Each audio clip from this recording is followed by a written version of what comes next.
Ojalá que nunca se apague la luz que tienen tus ojos, que nunca te falte nada, porque tú te mereces todo. Tú eres la culpable que yo existo en este mundo loco.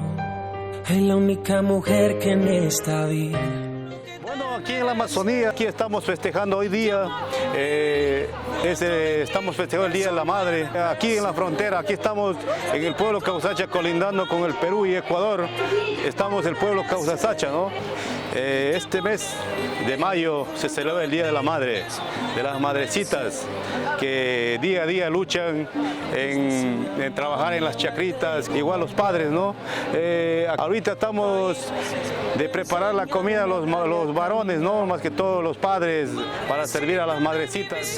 De mi vida, no te me vayas jamás. Ay, porque voy a llorar y voy a llorar. Los platitos me devuelven que comí todo.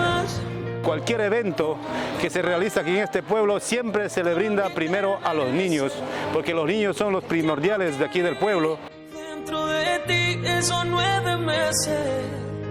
Ay, y ya pasarían las madrecitas a servirse la comidita. Todo lo que te merece, el tiempo que viví dentro de ti esos 9 meses.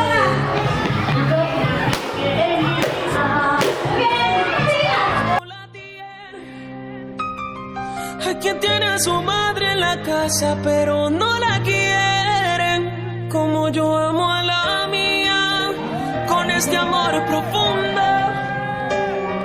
Porque para mí el amor de una madre es el más grande del mundo. ¿Cómo te pago todo lo que te merece? El tiempo que viví dentro de ti, esos 9 meses. Ay, dime cómo.